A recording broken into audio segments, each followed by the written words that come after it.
Hello, everyone watching on YouTube and listening on Spotify. It's another episode of NRG Insights. And we are now into the rising stars of 2026. It's 26, isn't it? Yeah, 2026, which is, if you haven't heard before, you didn't listen last year, we speak just to young people up and coming in the market, whether that be kind of broking, lending, any ancillary products, lawyers, marketing, etc. Just to talk to them about their take on it. As the dinosaurs of the industry, we're always talking about we need to get fresh blood in, but we don't actually speak to them to find out how to do it. So hence the reason for this series. So today I've got Jack Cope with me from Bridgemore. Thanks for joining me, Jack. Thanks for having me, Marcus. Appreciate it, mate. That's all right, your pleasure. But let's talk. I think your journey is quite interesting for people as well, especially to the younger people, because you've got an interesting transition from lending into broking as well. So talk to me about that kind of career from early stages to where you are now.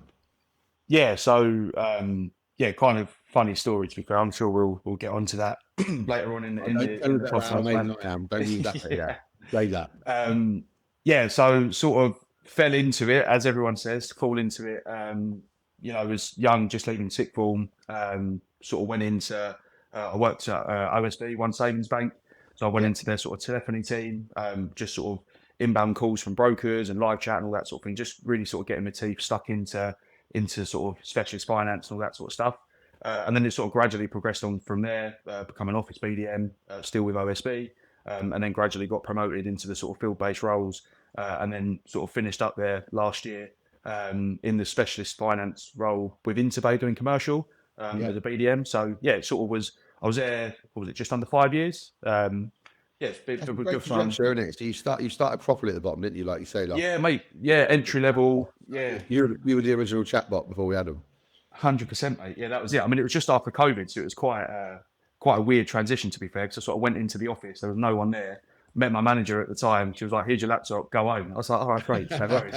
And it was like all sort of training on Zoom and all that sort of thing. So it was quite tricky to start off with. That also says something about your character as well, mate. Not to blow smoke up your ass. That you can learn something like that during that time, because it's hard to learn. I must say it to everyone. It's very, very difficult to get promoted from home. It's very difficult to learn, to get trained from home. So to start your career like that is a tough gig. To move up. Yeah, I mean, no disrespect to OSB as well. They were great, but it is literally sort of standard training process of here's our policy, here's the criteria. I went in Kent Reliant side, so it was sort of specialist buy-to-let and a little bit of residential, and it was like, here's all your policy, read through it, and then we're going to get you on the phone, and then you just sort of go from there.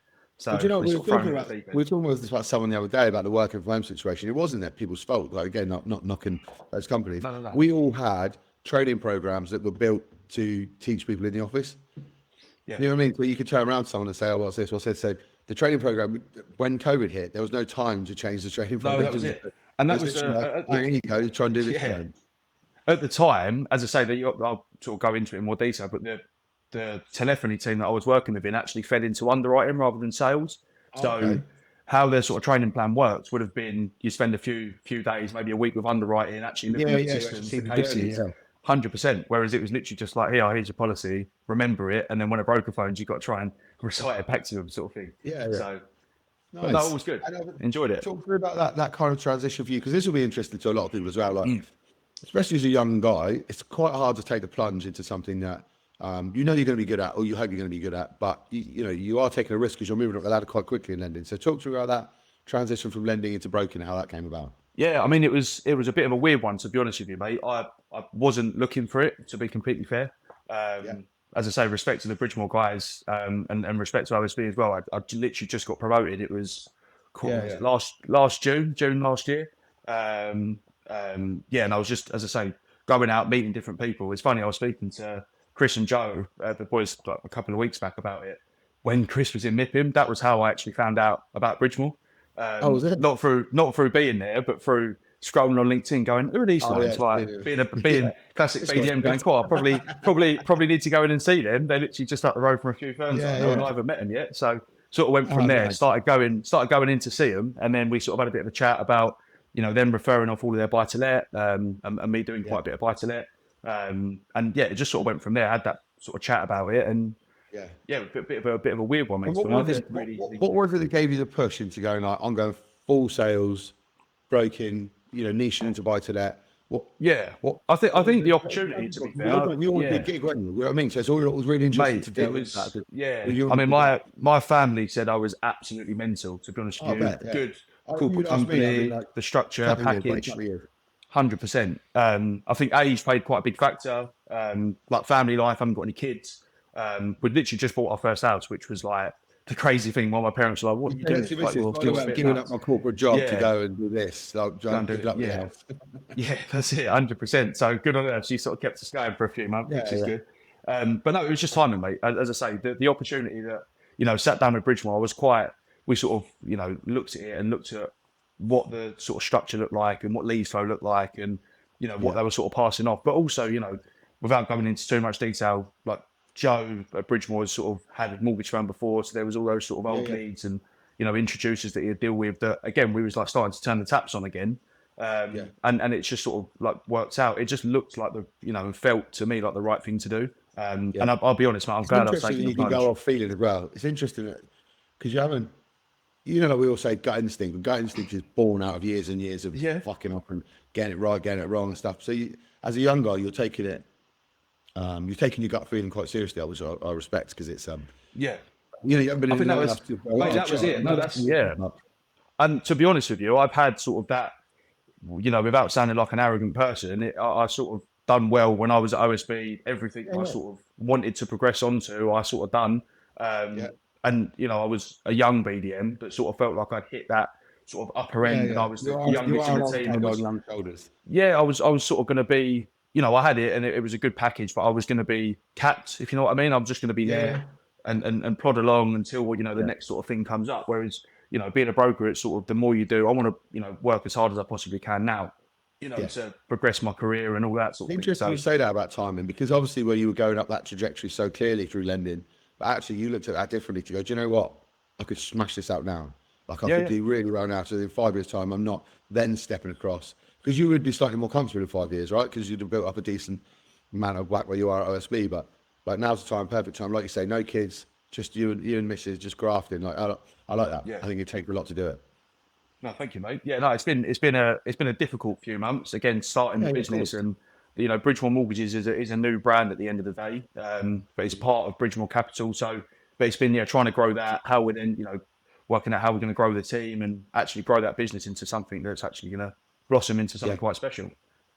So if you're giving advice, obviously, like obviously a lot of young people watch this that, Yeah, especially on the rise and start side of things. If you're going to give some advice to someone of your age, someone around that age, or someone that's looking to maybe not just transition over that side, transition from broking to lending, etc. What do you think are the key things they have to kind of they have to think about to make it successful?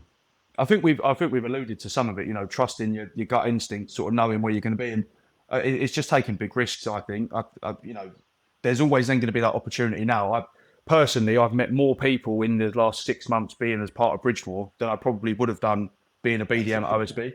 The amount of Yeah, networking events we go to, all of the stuff within the industry, yeah, meeting different people, lenders, brokers, other people you're shaking hands with, solicitors.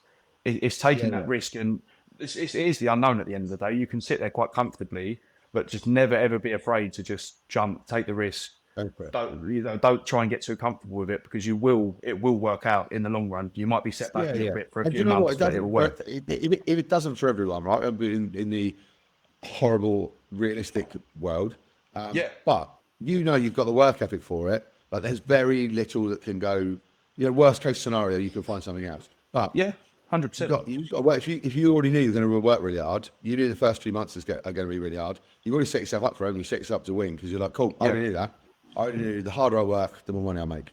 That's what yeah, do you know. I love that about this industry. I was telling someone yesterday at a networking event. That I said that's the one thing about this industry that I love. The harder you work, the more money you can make. Like yeah, yeah. it's directly affected to your work ethic. Like the more we go out, and not just like banging out the phones, like you say, like actually going out doing BD, going to meet people.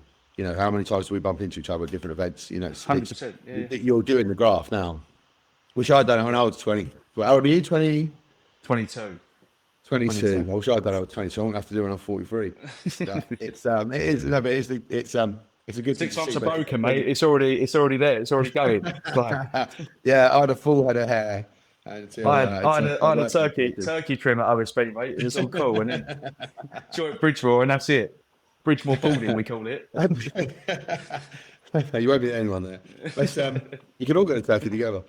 So it, talk mate. to me about like the leadership side of things. So obviously, I love the guys you work with, as you know, they're good lads, and I genuinely think they're always pointing in the right direction. I think it's really important to be surrounded by good humans. Talk to me about the importance of that you've come out of something corporate, you've gone into something less corporate, but at the same time, you've got to look at the leaders you're working with as well, right?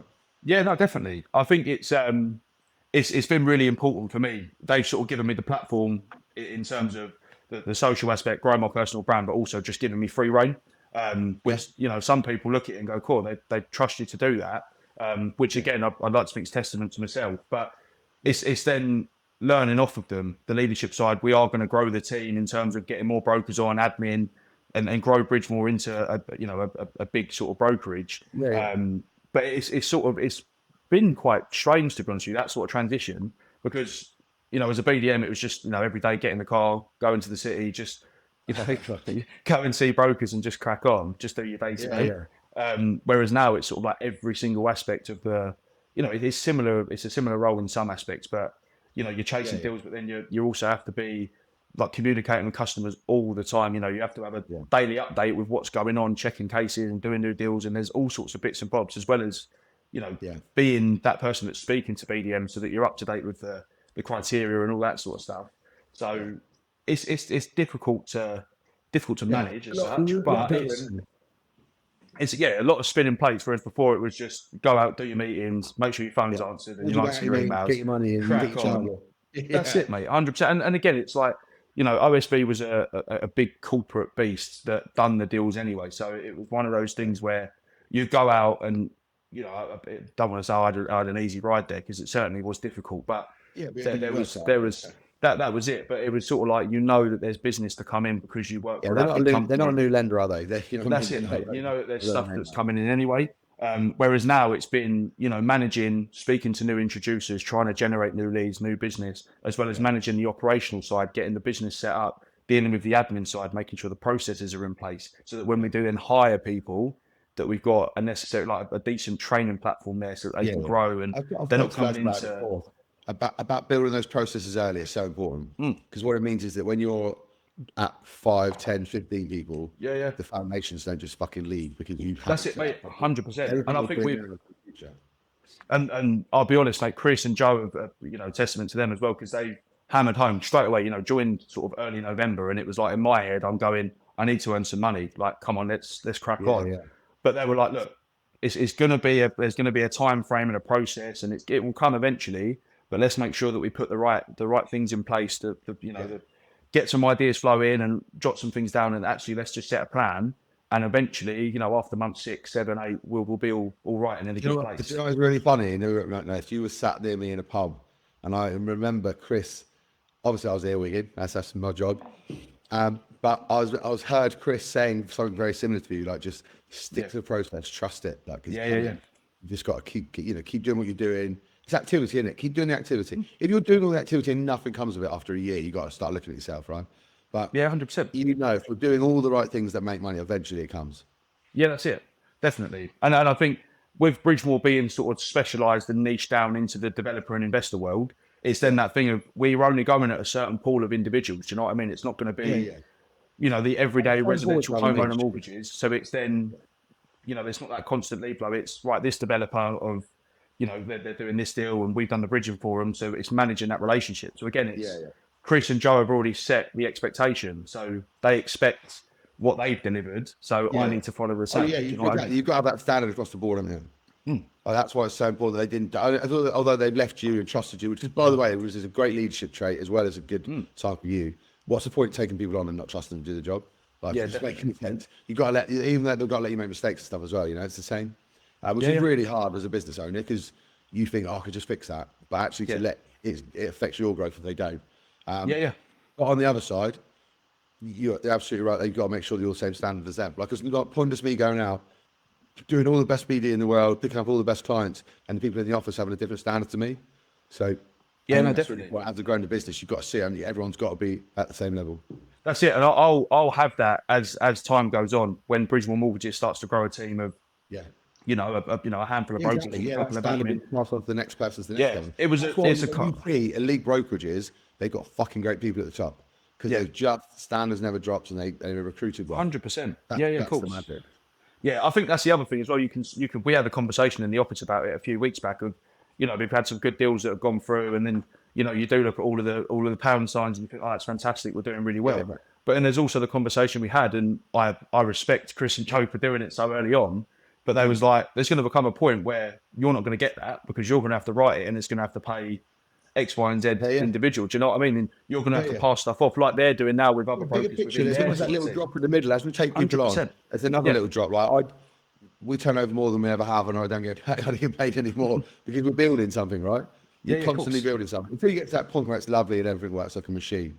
Which I've been doing it for 15 years. I haven't found that sweet spot yet, but that is the case. You'll be the next level for you. At least you're already. Like that's a level of maturity as well. I'm going to get them both smoke your ass, but I'm going to blow smoke on my own ass in a minute when I discuss how you actually got. There we go, 100%. But the benefit is that you at 22 years old, you're already thinking about what this is going to have to be siloed one day to get someone under me. This has to be. This is how the business looks, as opposed to like chasing money is fucking. We have to do it to need to pay our mortgages, right? Yeah. Concentrating on the business and concentrating on the good things and the things we do properly, looking after relationships. That creates money. You can't chase money because you can chase relationships. You can chase you can be great at all the activities, and the money is a reward for doing all the things right, isn't it? But it's very hard at a young age because you've got to make cash.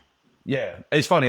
Joe sort of used a bit of an analogy. We was in like Dublin at Christmas time last year, and we sort of were sharing a room, whatever. Went out, had a drink, and it was just us two for 20 minutes before Brito and that come along, and it all went a bit carnage. No, it was all good. But Joe sort of had that conversation with me. As I say, Joe's a young man in the industry still. He's early to mid 30s, and it's been successful in what he's done. But he said to me, as another young person, it's a disease. Like it's a disease that you can't shake. It feels like at times because no matter what you've got, you're then looking at the next thing and the next thing and the next thing. It's probably similar to yourself. That's why we're wired like the way we are to do the things we do. Definitely. Otherwise, you would still be at our school with you. You should be picking up a decent 100%. That's it. Just getting the guaranteed income on a monthly basis, a couple of bonuses a year, and all being quite rosy and lovely, and the holidays and this and that. But you have to take, and that's what Joe was saying, a little bit of sacrifice, and you'll project yourself somewhere that you would never have been. So it's really important. Yeah, no, do you know what? Funny enough, I had a text message. My wife's away at the moment, and she texted me this morning. We were talking about that, like just enjoying it. Business is going well. Broking is, lending is. Now we've opened up the legal arm and that kind of thing. And she's like, you don't ever get a chance to enjoy it because you're just constantly on to the next thing. I said, but then she put, that's just the way you're wired. So she accepts. We're very, very different. Like she knows that about me. I've been together long enough. Like you can't enjoy it and just try and take something from it. That's the way you're wired. And that's also the reason why we're self-employed as well, right? That's the reason why we want to grow businesses, which is because it's not the money so much. Money's great, but if they're attracted to what it looks like next. Definitely. As long as you're not chasing it so much, you don't get to enjoy it. That was her point this morning. No, that's it. 100% enjoy it. That's it, mate. You have got to. And again, that's another conversation that's been had. I've grown. I've grown up quite a lot in the last 6 months. It's like taken a bit of a toll on me doing it, and I'm like, Jesus, I've aged about 5 years in 6 months. It's nuts. But I'd like to think I'm wise enough anyway. But you learn so much. But it is that thing of let's just take a step back, look at what we have got, and just chill. It's always that next thing. And it was the same thing, when I was corporate, it was promotion, right? Bigger car, nicer holiday, doing this, doing that. And you just think, what? Step back, just enjoy it and have fun while you're doing it. Yeah. Do you know what? It's really true. Well, I say that kind of about the way we're wired. People also have to remember that if you don't enjoy the journey, the goal is shit. That's it. Because when you ever reached a big goal, like we have financially big goals, are shit because they last about a second. Then the endorphins go and you're back to where we were square one. That's it. So I see a quote literally 2 days ago, and it was like, the man that loves walking will go further than the man that loves the destination. So you just keep plodding on. It's like, man that loves to do it, just keep going. So amen. So, do you know what? We were talking for, I said it only takes 20 minutes, and I jokingly said, for those that don't know, I'm going to say it really briefly. Jack phoned me when he was 17. I am actually the reason he's not stacking shelves at Tesco's, but that's all I'm going to That's all I'm going to put. I'm going to make that the highlight of the of the thing as well. Mate, it's from trolley boy to specialist broker, mate. That's what it's got to go to. I was like, I need to get working at Sainsbury's when I was at sixth form, just going. I knew I wanted to go financial. Yeah. It was always in my head, but again, COVID sort of messed it up. I'm glad COVID happened because I would have probably gone into more of a corporate route of a high street somewhere up in Canary Wharf or doing some sort of banking that I probably wouldn't enjoy, that wasn't very social, and I'd be sat behind the desk. But thankfully, because of COVID and there was no, face-to-face stuff, I didn't portray myself that well on Zoom, and that was that. I was like, cut from it and then look for something else. So it happened how it happened, which is quite nice. Look, I will tell this story just briefly. I don't because it's it makes my career genuinely. So Jack came up to me a couple of years ago and just said to me, by the way, you don't remember this, when you were 17, when I was 17, I called you and you pointed me in the right direction. And it's unbelievable because there's so many people that we have those conversations with, and I haven't got a fucking clue what they're doing now. You know what? I don't know how many people you've helped, you haven't helped. I know there's definitely one, and it's you. So that was like, I walked away from that warmed my heart, because I know that all of those conversations we have with young lads, we get it all the time. We want to help people. We can't help them straight away, but they're like, I want to get into financial services, so we could call. I'll try and point you in the right direction. And we have those conversations. We're happy to, but I never see the outcomes unless you know what I mean. You can't trust everyone. So it was lovely to have that conversation with you. Definitely. No, mate. It's, as I say, it's one of them. We literally, every single 2 weeks, every 2 weeks at every event, it's like, oh, I made this career. Bridgemore, where's your invoice? Do you know what? I was telling someone earlier on about this, because I said you were coming on, and I said, I love Jack. I said, but every time I see him, I make it worse. I make it bigger. Like, oh, he would have been on the street if it wasn't for me. It was like, I embellish it so much. Honestly, imagine by the time you're playing, it's going to be like, oh, I pulled him off the street. Literally, yeah. He was homeless at 17 behind the bins, smoking God knows what, and look at him now. That's enough self-indulgence for me. But genuinely, it was lovely to hear, because you speak to so many people, but you don't know how they get on. But cool. So back to the like I said, I've taken you for longer than I wanted to, but it has been a genuinely lovely conversation. I think young people will get a lot from it, because I know, again, it always feels like I'm blowing smoke, but because I know you personally, but you do work really hard. You have taken a leap of faith. It will pay off. Like all these things that young people need to understand. And actually, so many young people look at stuff and say, when I get here, I'll do this. Yeah. You know what I mean? And so like when I'm senior BDM at OSB, I'll do this. When I'm this, when I'm this. Actually, if you look at it the other way, like you haven't gone, I'm going to do this. And that's going to get me to where I want to be. Yeah, mate, 100%. I think it's 100%. I mean, you know who my old boss was, and it was a horrible conversation to have back in August when I was leaving. Good guys, right? And to start off with, the team that I was with, it was great, but that first thing is so frustrating. But then when you take a step back and you realise, but he picks up the phone again, after the sort of like anger sort of seeps out. He was like, look, I get why you're doing it. You're young, you're hungry, you're driven. He's in his mid-40s. He's like, I'd rather have done it now. I can't do it now.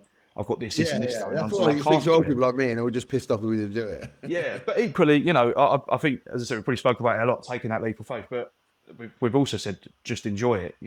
If you're happy, sitting where you sat, if it's office BDM or going through my career, being a BDM out on the road, enjoying that. You don't always have to be chasing that next thing. As we said, it's a bit of a disease, and that's no point. But if you're equally comfortable, I say that like we have to caveat these. We're both saying like it's not for everyone. You'll have about 400 CVs on your desk tomorrow. People taking the week of faith. We don't know. Please don't all go self-employed tomorrow. No, we'll have another. But yeah, I think this is very interesting, because there will be people sat there with you, like just feeling like there's more. Yeah, you know what I mean, and it's very, very hard to take a step. So I think that probably will reassure people that that it will. So I'll leave it on this. So if you can give, I know you've given lots of advice during it, but if you can give one a bit of advice for someone that especially wants to jump into the broking world, what would you say? What do they have to think about, and well, it's two parts. So what do they have to think about first, and what traits do they need to really be successful? I think it's funny. I mean, it depends sort of where you're coming from. I mean, for me, as I say, I was already within the lending space. I sort of knew what I needed to do in order to be successful. But be prepared for some long days. Be prepared for the market to be really, really up and down. Things are always going to be chopping and changing. I come in, start the year thinking great, and then Trump decided he wanted to start a war, and it's all just gone a bit crazy. But yeah, the traits really it's really cliche in it, but just work really hard. Just sit down every day and crack resilience as on. well. Yeah, mate, I've 100%. always, I was going to talk about when you talked earlier. I was like, definitely going to bring this up, but I forgot. But the fact of the matter is that you were in a safe job. Now you're in you went to a job where like shit falls out, doesn't it? Yeah, You know, 100%. problems are right. Like the resilience you need. I don't. It's not like an easy. It's not an easy ride. It's not from like salary. No. Easy ride up to like business owner. It's not how it goes. No, definitely. And I think, as I say, that transition for me, without again keep going on about that the behind the scenes bit of where I was before, but you know, different lenders will have different targets and ways in which they do things. Get that certain amount of apps in, you're going to get that bonus. When you're a broker, apps don't pay you at the end of the day. You might submit 100 grand a month, but you might only earn 2. So it's one of them. You've got to be doing what do you know what I mean? You've got to stick with it and be resilient and not get too sidetracked. It's difficult when you're first starting off. It's knowing it's going to take time and knowing, I've been in a very, very fortunate position with very, very good people. And it's taken off. We're doing well. The business is succeeding, and we are going to grow. But that won't always be like that. And it's just understanding and being of that mentality that it might be great now, but it might not be. So just keep sticking with the program, basically. Right. That's a great way to end it. And it's really, really true. That you just got to keep doing it. So same activity, it works. So thank you, mate. I appreciate that. I appreciate that. Mate. No, really good. I've been saying it for ages. I only talk to blow my own trumpet about, saving your career. That's it. Becoming a hooker. Mate, it's saving my life. That's it. It's not saving my career, it's saving my life. Yeah. Basically, I'm your career defib. Yeah. This is all. I've got your name on my mortgage as well, mate. Yeah. So, There's a tune, there's a plaque of me, some sort of shrine. there is in the bar area. In the bar. We're going to have to end this bit. I'll catch you later, mate. Thank you everyone for listening and watching. It's another episode of NRG Insights and obviously the Rising Star edition. If anyone wants to get hold of you, Jack, what's the best way to get hold of you? Will you put my number up on the screen or email? I want your number up something like that. A lot of weirdos on Spotify, but we'll put all your socials on our socials. Yeah, fine, perfect. Yeah, just on Instagram, email, whatever, website, online. So yeah, just give us a shout.